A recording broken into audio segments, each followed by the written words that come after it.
So friends, today, Rudradas's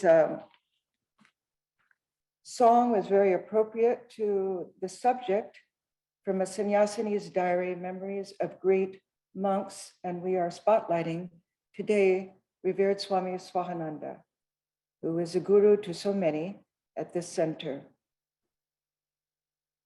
In the picture on the bottom right, you'll see Swamis. Looks like there are eight or nine Swamis. These Swamis were at Swami Pravrajika's memorial service in Santa Barbara, outside our little shrine. And of course, Swami Subotananda is in the upper left-hand corner. Revered Swami Subotanandaji was born in 1922, and he passed away in 2012. He was a disciple of Swami Vivekananda and founder of the Ramakrishna Vedanta Society of North Texas. He was born in a little village near Habiganj, which is now Bangladesh. And sometimes the Swami would tell us his boyhood stories. In his village, there was a Ramakrishna ashrama nearby, and as a boy, he regularly visited its library and became immersed in the books there, especially the stories of the Ramakrishna incarnation. Naturally, he was befriended by the ashrama sadhus, who attracted him by their loving attention and encouragement. One day, they rewarded his voracious reading habit by giving the boy the key to the library. And Bipad Bhanjan, the future Swami Subotananda, was so proud of his new job, he felt he belonged to the ashram. And in this way, he was fed by the Ramakrishna literature at a very young age and nurtured by the sadhu's love. In 1937, at 15 years of age, he was inspired to make a very, very long trip to Bellarmine to receive initiation from Swami Vivekananda, direct disciple of Sri Ramakrishna and the fourth president of the Ramakrishna order. After joining the order in 1947, Swami was posted at the Madras Mat, now known as the Chennai Mat, for 2 years as its main pujari, and later as the editor of the order's scholarly publication, the Vedanta Keshari. In 1968, after serving as the head of the Delhi Center, Swami was posted to the United States as assistant minister of the San Francisco Vedanta Society under Swami Ashokananda, and was later appointed head of the Vedanta Society of Berkeley, California. And as the head of the Berkeley Center, Swami used to visit Swami Pravrajika, head of the Vedanta Society of Southern California and disciple of Swami Brahmananda, in the summertime. And they'd sit together in the convent living room, morning and afternoon, and chat. Swami Pravrajika would tell us, Swami Sahananda, he knows everything, meaning he could write the unwritten history of the Ramakrishna order and the Swamis in the Ramakrishna order, an oral tradition that is irreplaceable. And that was how I met the Swami in the Santa Barbara convent living room in 1970 or 1971. He was a great scholar, even as a young monk. And he was asked to join the famous Mysore study circle in our order. And at that time, he translated the Panchadasi and the Chandogya Upanishad, and was asked to lecture as a young brahmachari. In the book Go Forward, some of you have read this, probably a number of times, containing letters, most of which Swami Paramashananda, disciple of Sarada Devi and a renowned maker of monks, wrote to Swami. and we understand the caliber of the sadhu he was, even as a young monk, from those letters. After Swami Prabhavananda's passing in 1976, the General Secretary of the Order requested Swami Subotananda to take charge of the Vedanta Society of Southern California, the largest center outside of India, with 2 sub-centers at that time, the Vivekananda House, a cultural landmark, and 50 monastics, monks and nuns, a lot of responsibility compared to his quiet life in the Berkeley Center. Swami Subotananda hesitated for a number of weeks until he remembered the words of Swami Akhandananda,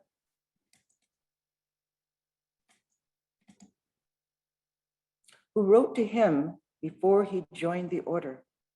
He wrote, "You have become a devotee at a very young age. Whatever you need will come to you." Swami Subotananda admitted that he took this advice as a spiritual law, and that prompted him to accept the headship of the Vedanta Society of Southern California.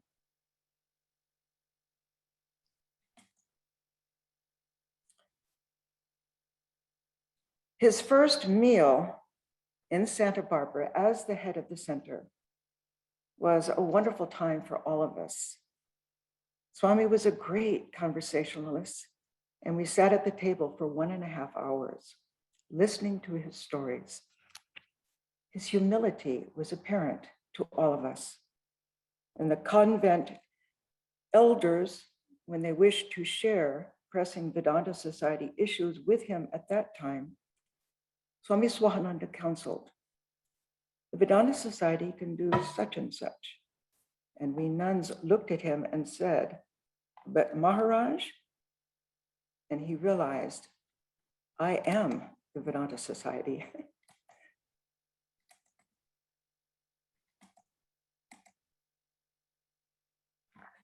Swami Krishnananda, who had been Swami Prabhavananda's faithful attendant, then served Swami Subotananda as his driver and sevak.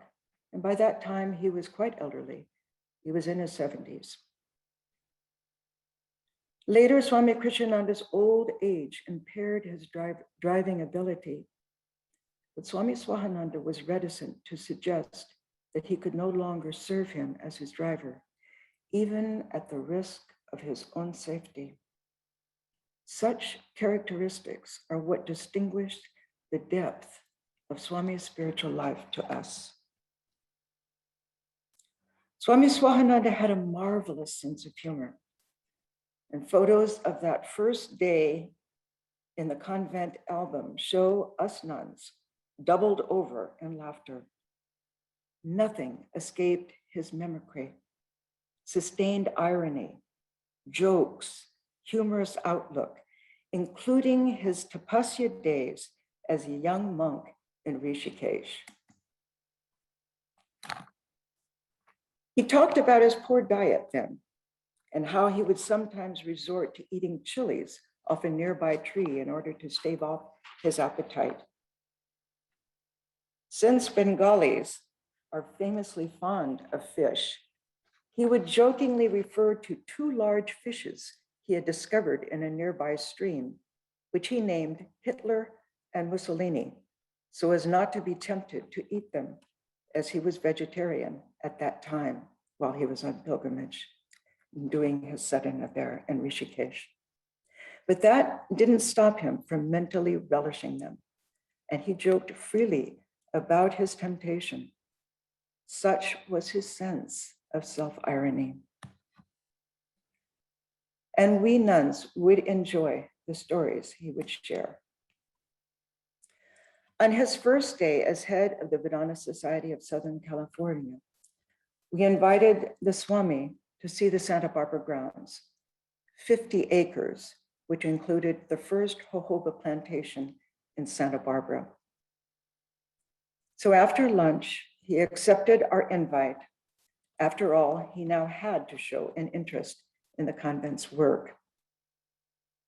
And anyone who knows the Santa Barbara convent knows we always have had watchdogs. At that time, a German Shepherd and a Golden Retriever, the latter of which had flunked out of the Seeing Eye Dog school for his bad temper. And anyone who knew Swami Subotananda knew that he didn't enjoy being around dogs because of a traumatic childhood encounter he had had with wild dogs.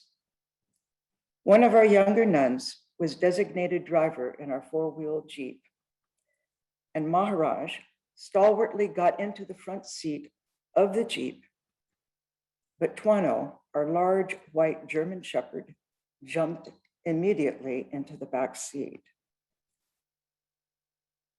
We all stood breathless, but Swami never budged or showed in any way that he was terrified of Tuano as they rode off into the outback, the three of them.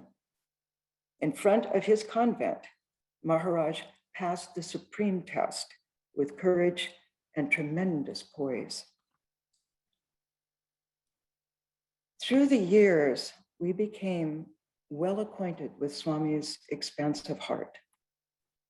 Swami Prameeshananda, Holy Mother's disciple, with whom Swami associated in his early monastic life, and who had a great impact on his spiritual life, instructed him to study Raja Yoga every day. After some time, Swami Subotananda felt certain powers. As the Delhi head then, when he used to go to Vrindavan to visit Swami Saradeshananda, Sarda Devi's disciple and attendant,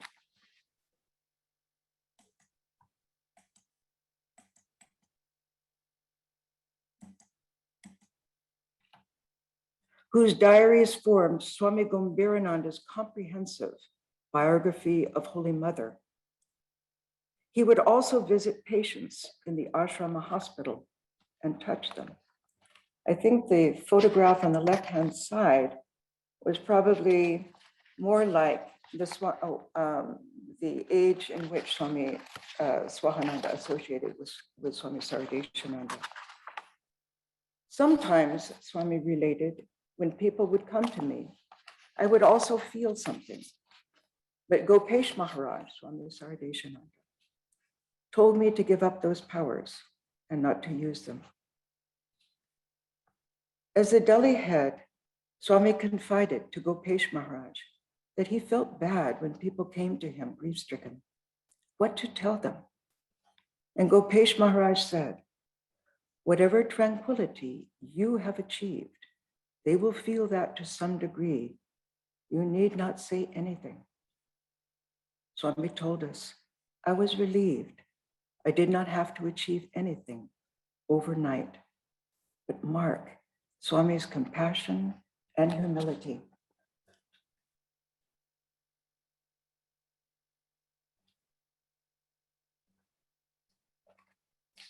Later, when one monk asked Swami what to do when people came to them for comfort, he advised, try to give them something spiritual. If not, then something intellectual. Then listen. The monk explained, the way Maharaj said, listen, I will never forget.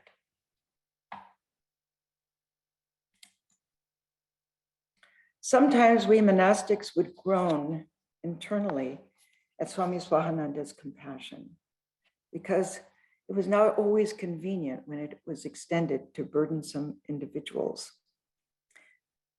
But he was compassionate to so many, even giving personal money to those in need. He had a creative kind of compassion. He would find just the right spot or job for those misfits. And then we'd see a miracle. We'd see how they would flower under his supervision and guidance. He was also capable of great empathy. In 1979, during my first Indian pilgrimage, Swami Golokananda told us one touching incident.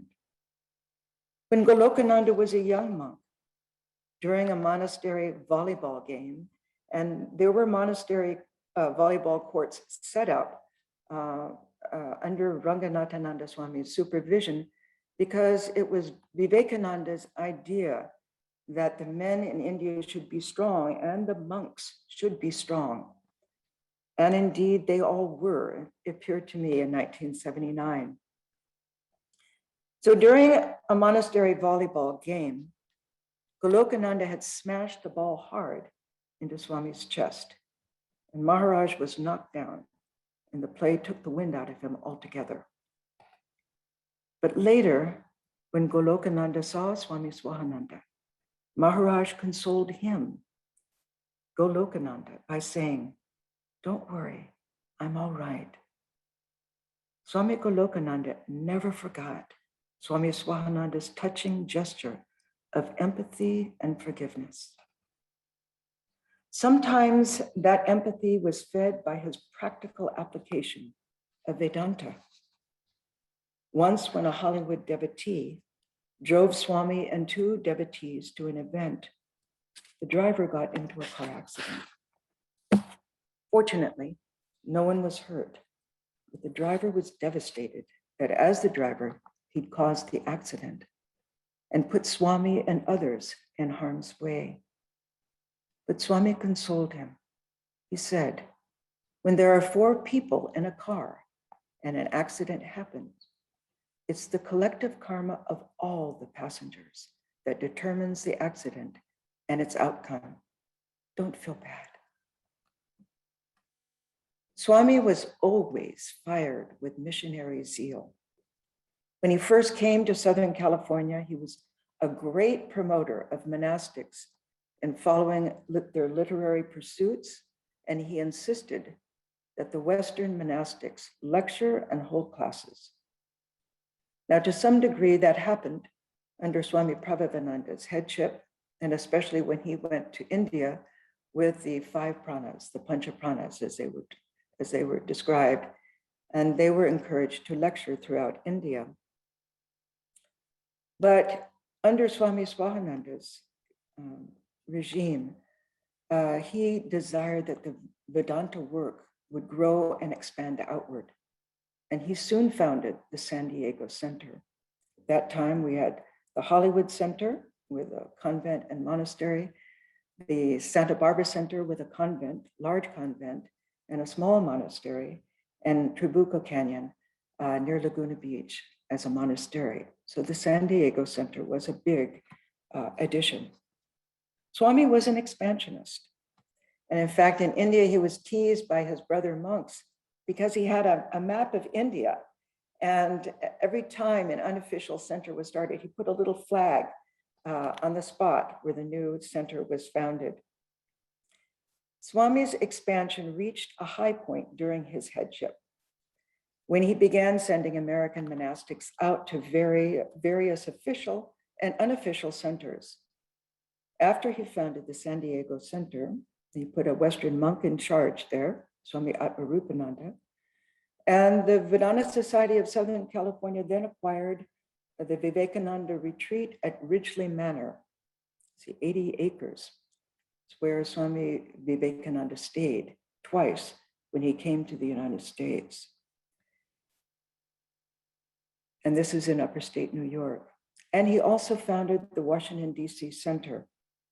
And then he went on to establish 12 unofficial centers before his passing, including in Phoenix, Dallas, Raleigh, Las Vegas, and other places. From my own experience, when he first requested me to go to Dallas, I resisted, but he kept at it. And the third time he asked, he just relaxed and said, simply with great reassurance and conviction, try it. When you go, you will love it. And when I came in 2008, I clearly felt the presence of Sri Ramakrishna here, which had obviously been established at the time of the center's inauguration in 2007 by Swami Swahananda and his then assistant, Swami Sarvadevananda, who was the Pujari and is now the head of the Vedanta Society of Southern California. Not only I, but other Swamis would comment on the atmosphere here. Swami Prabhudananda, the former head of the Vedanta Society of Northern California, sat on our couch in the monastery living room and said, Sri Ramakrishna has come to Dallas.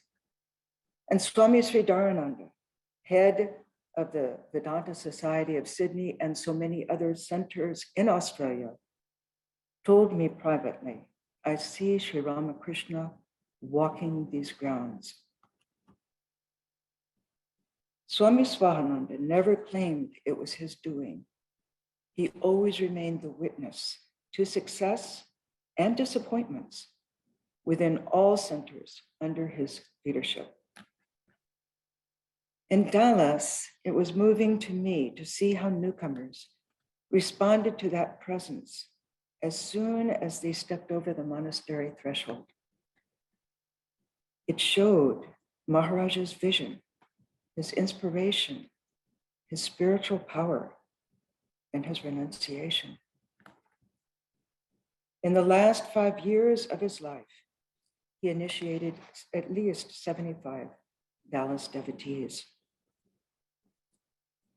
What was Swami's inner life? Well, Maharaj was initiated by Swami Vijnananda on the occasion of the 1937 Ramakrishna Centenary at Bellarmont, our headquarters near Kolkata, along with 4 other young boys his age.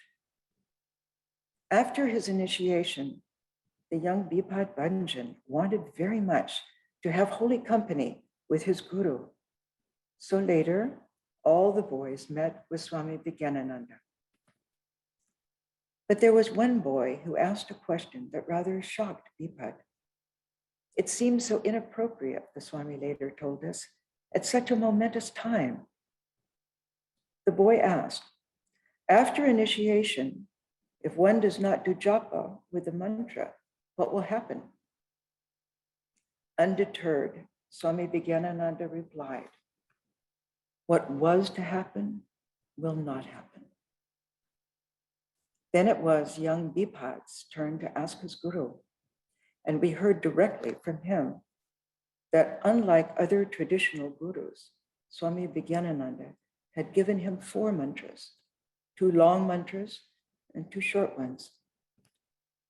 So he asked his guru, how should I meditate on Holy Mother and Ramakrishna, separately or together? And Swami Vijnananda simply replied, do as you like. It was in 1937, during the Ramakrishna Centenary, that Bipad met Swami Prameeshananda, who had a profound impact on the Swami's spiritual life. After meeting him as a young boy, he began to write to him regularly. Swami shared with us, when I joined the order, Pramesh Maharaj gave me a kotin, a loincloth, and said, it is all right to be a karmi, a worker, a pandit, a scholar, or a tapasi, an ascetic, but you be a sadhu, a renunciant. And later he said, I found sadhu defined as he whose mind and heart has gone to God. Swami Adishwananda, former head of the Ramakrishna Vivekananda Vedanta Center in New York, once said to me, I tell Swami Swahananda's disciples that their guru is a hidden Brahmagyani, meaning knower of Brahman. In this connection, once in a monastic class in Hollywood, Swami Swahananda shared a profound experience he had had with Swami Prameeshananda.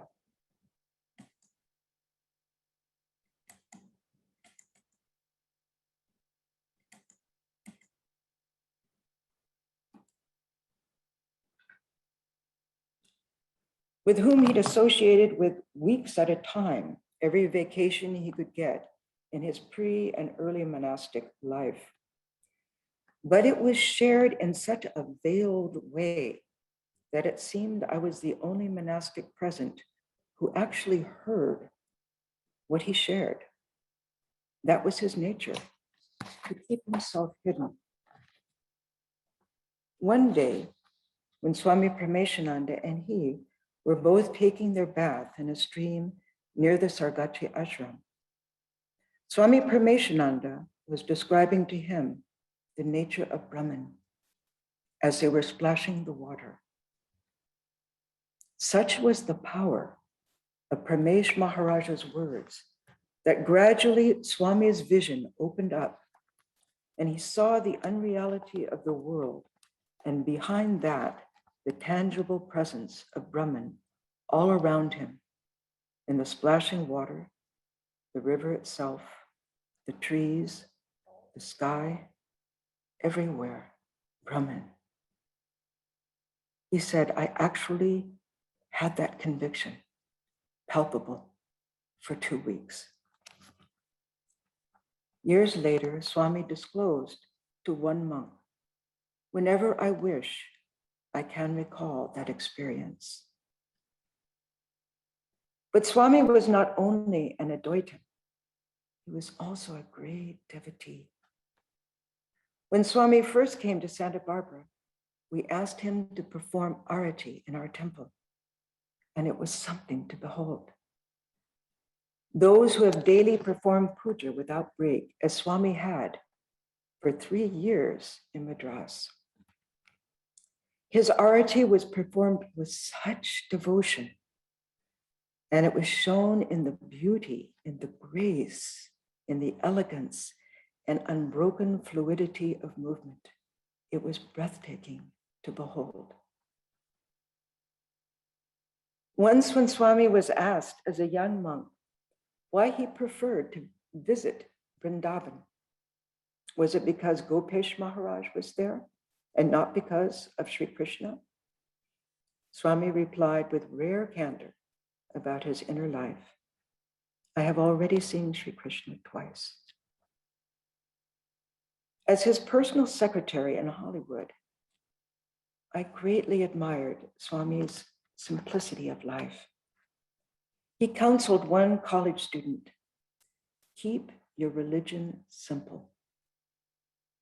I saw him daily take the dust of the direct disciples' feet in his photo of them before he sat to attend to his voluminous correspondence. Once, when there was an impossible situation at the Vedanta Society of Southern California, I turned to him and asked, what are you going to do, Maharaj? And he answered simply, Ramakrishna must be around here somewhere, is he not? Maharaj had that certitude, and that is what kept him even-minded, even amidst the drama of life. And there was always drama in the Hollywood Center. It was a privilege to witness some of Maharaj's initiations, including my own mother's.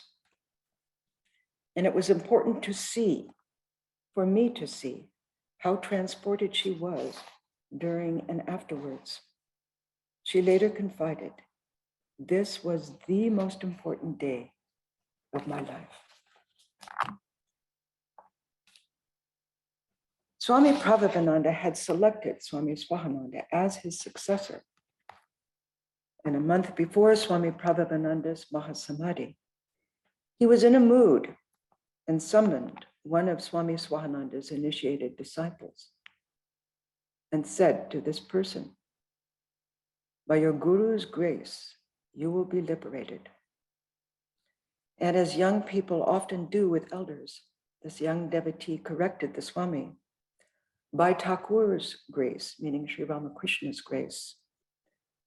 But Swami Pravrajika replied emphatically from his own spiritual depths, no, by your Guru's grace, you will be liberated. Though this disciple of Swami Subotananda is still living, there are others we have been privileged to be with during their final moments and to see firsthand the truth of these words. What were some of Swami Swahananda's teachings?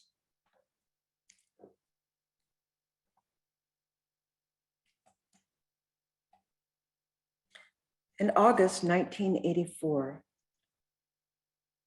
he told us in one of our classes on Friday night, why perform japa?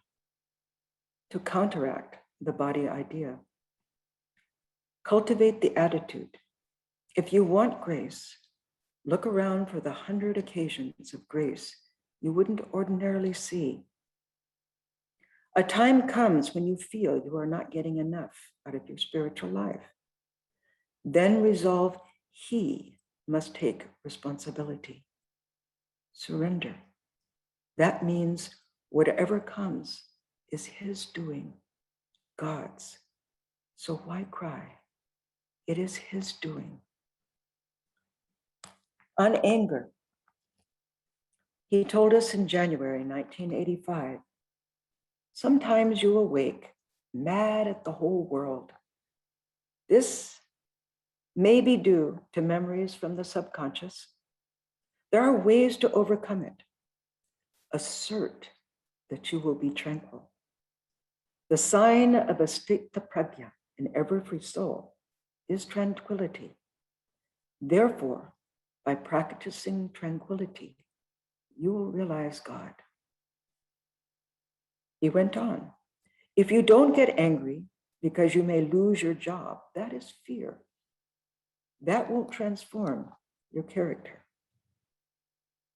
A devotee takes external incidents as the will of the Lord. Whatever happens, happens for his own good. The jnani thinks, I am calm, tranquil. I am Brahman. Why do we get angry?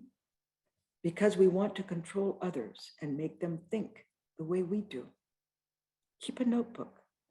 Note how many times you got angry and controlled yourself.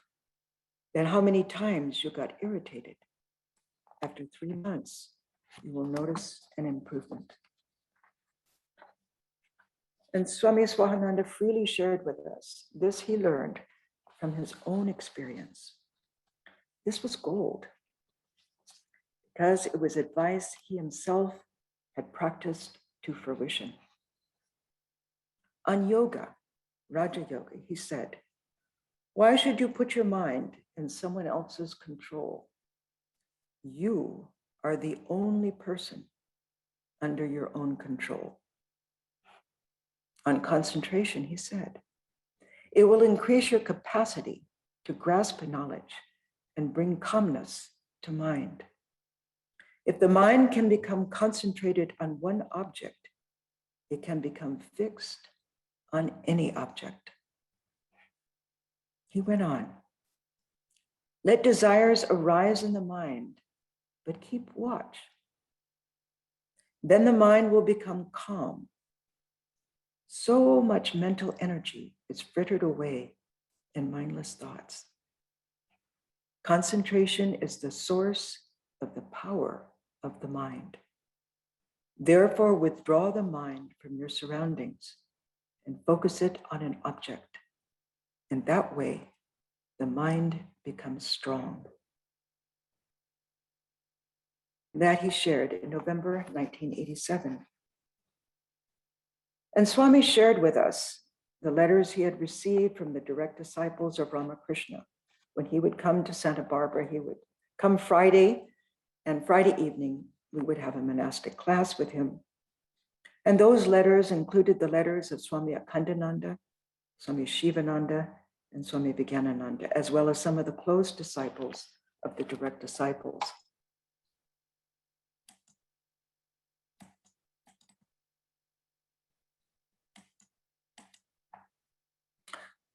Swami Subotananda, who lived from 1872 to 1938, was the 5th president of the Ramakrishna order. And he was a direct disciple of Swami Vivekananda. You know, the young Bipad Bunjad had met him at the time he was at Bellarmine for his initiation in 1937. In this Swami's first letter, to Swami Swahananda in November 1937, we catch a glimpse of what Swami Swahananda's first flush of spiritual life was like. The Swami wrote, "When you came to the mat, you used to come and sit near me for a long time. Seeing your loving devotion and simplicity, I liked you very much." Young Bipad would request Swami Subotananda to write on various subjects: renunciation, how to build one's spiritual life, something personal in his own sadhu life, something new on Swami Vivekananda. So in one letter, Swami Subotananda wrote how to erase the ego. He wrote, "Swamiji," meaning Vivekananda, used to say, "It's not big jobs that show what a man is like. It's in the small actions. Inspired by seva and renunciation, his own good and good to others will come." In one word, the Swami went on, Swamiji means Atmano Hitaya Jagat Hitaya Cha, for one's own liberation and for the good of the world, which is the motto of the Ramakrishna order.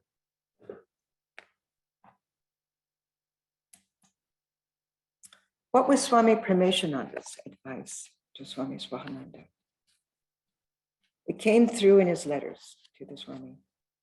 And from those we grasp a wealth of knowledge on spiritual life, stated with precision and depth. By one whose song to the Divine Mother, Prameshanandaji's song to the Divine Mother, Arupa Shayare, M., the compiler of the Gospel of Sri Ramakrishna, commented after hearing, he must have written this song from his direct experience.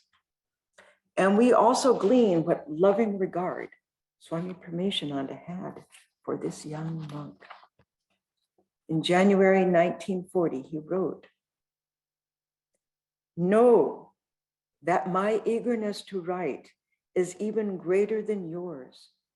You probably haven't understood this point very well. Once you are older, you will understand. Young people want work from their elders. The elders want the young people themselves."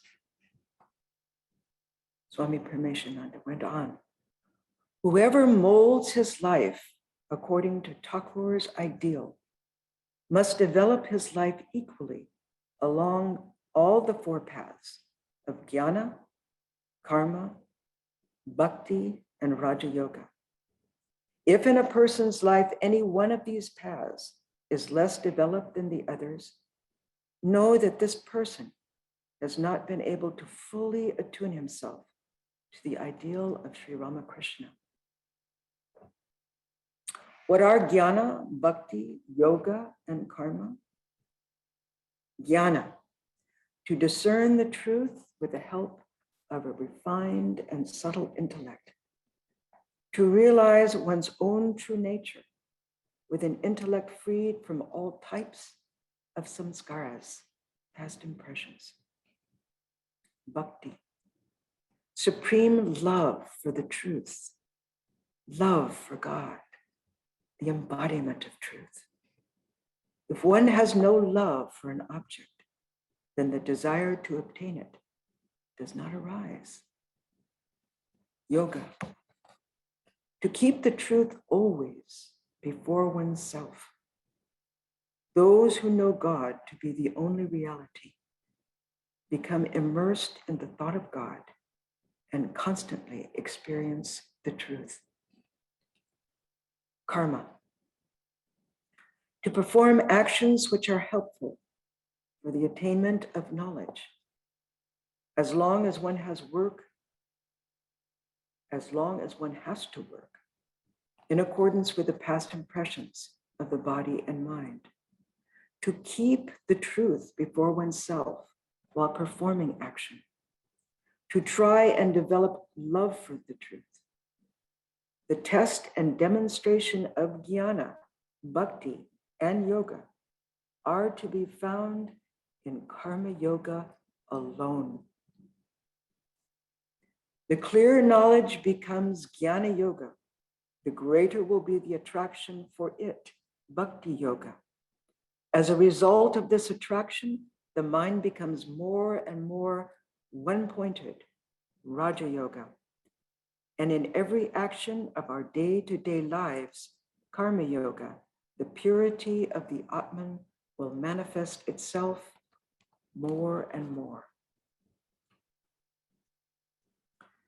Swami Subotananda used to tell us one of his favorite stories from the oral tradition, which I'd like to share with you.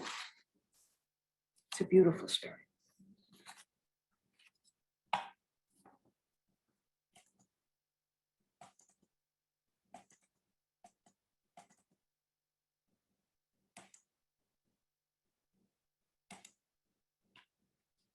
Swami Subotananda was a direct disciple of Ramakrishna, had a disciple called Kushum, a child widow, very devoted to her guru, who lived in Ranchi, in the Ranchi area.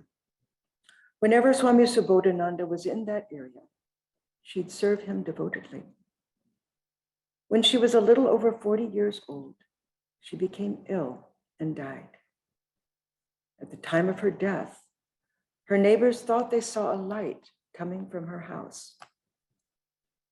Swami Subotananda also had an intimation that she had passed away some time past.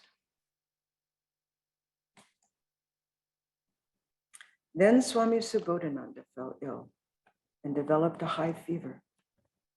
Suddenly he found Kushum fanning him. "How did you come?" he asked her, remembering she'd passed away some time before. "Thakur," meaning Sri Ramakrishna, "sent me," she said. Then Subotananda asked, "What happened the day you passed away?" She told him, "I was in such pain and prayed to you very earnestly. Suddenly my body lightened and you came to take me. We went along a lighted path for a long time. Your head was covered by a cloth chadar. Then I came to a beautiful place. You removed the cloth from your head, and instead of you, it was Thakur laughing. I asked, 'What happened to my guru?' And Thakur answered, 'It was I all the time, but you kept asking for your guru, so I had to take that form.'" Swami Swahananda would explain, Sri Ramakrishna pointed out how at the time of realization, the guru becomes one with the Ishtam, the chosen ideal. Then Maharaj would sometimes describe the relationship of the devotee to the Ishtam. He would explain, according to dualism, the devotee becomes part of the Ishtam. According to Advaita, the devotee merges completely in the Ishta. Only Brahman exists then. According to the Chandogya Upanishad, Brahma, the creator, merges in the Ishta. Then he would end by saying, Ramakrishna said that there are places where the ice doesn't melt. It depends on the wishes of the devotee if he wishes to merge completely. He went on, Swami Brahmananda said, when we begin to taste sugar, we want to continue until we become sugar. But one time, Swami Subotananda shared, in Madras, a Pandit aspirant said, in the highest realization, these problems are not solved, but dissolved.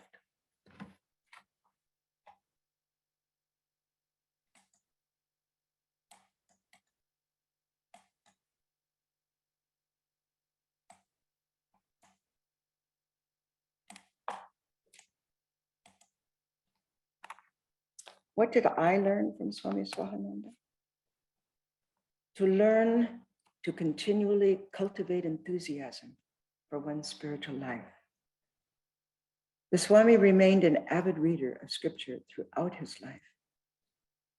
I admired his scrupulous attention to following a daily routine in his shrine meditations, his daily walks, and establishing and punctually adhering to the monastery schedule.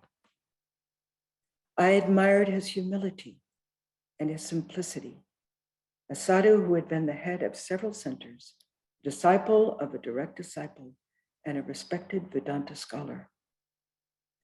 He remained like an uncle to me, someone I could always feel close to, and knew he would always be my well-wisher.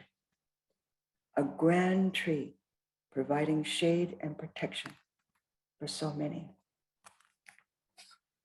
Now I'd like to end with a guided meditation on Godness. So those of you who are seated in a chair, sit straight, feet firmly planted on the ground. Those are you who are on the floor, on a cushion, your spine straight, hands held loosely in your lap like Swami Vivekananda is holding his. And let us begin by taking in 3 deep breaths, breathing in deeply and exhaling completely.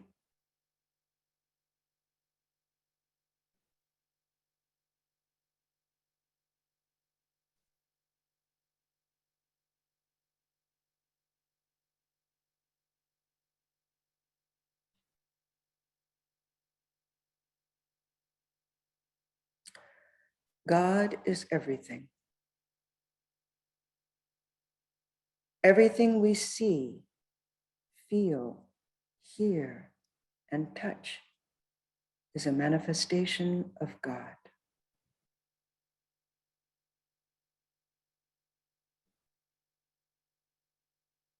The sun, the moon, the grass outside, the trees, people, things, everything of this world is a manifestation of God. As Kabir sings, all that exists art thou.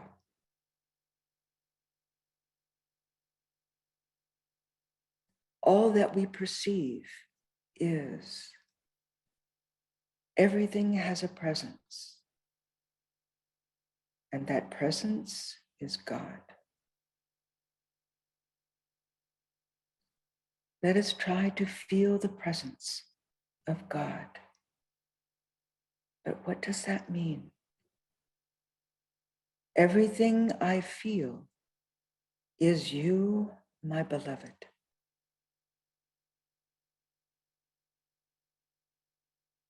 I feel my body as your temple.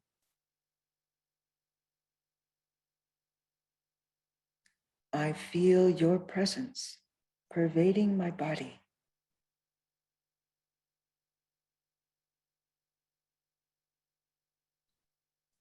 You abide within me, the breath of my breath.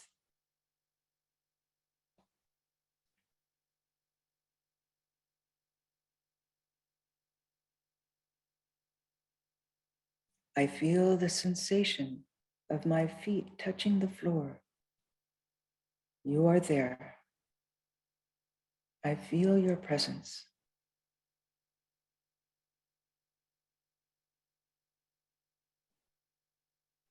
In the sensation of my hands touching is your presence. You are there, touching me.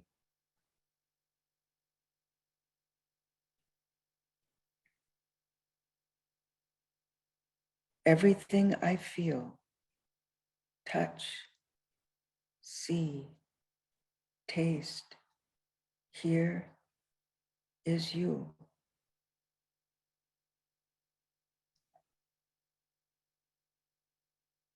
The ceiling above my head, the floor beneath my feet, the room, the people in the room, everything that is you.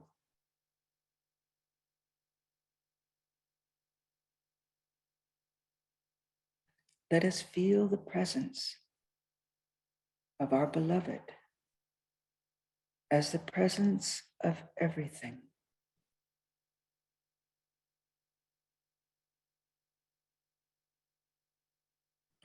With eyes closed, feel the body is.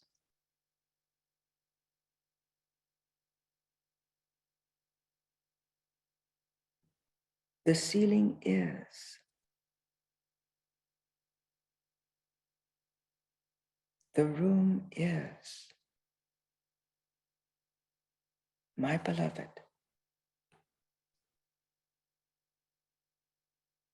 Beyond the room, the garden is.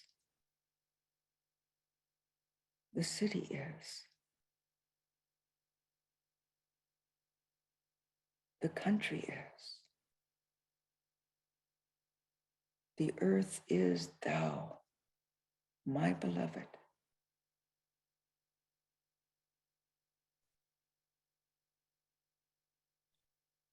Feel the Godness, the presence of your beloved that pervades everything.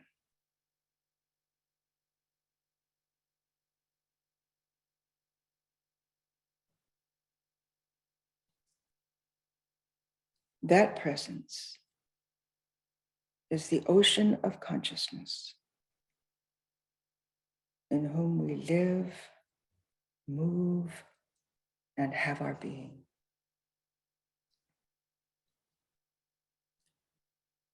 Om Shanti, Shanti, Shanti. Peace, peace, peace be unto us all.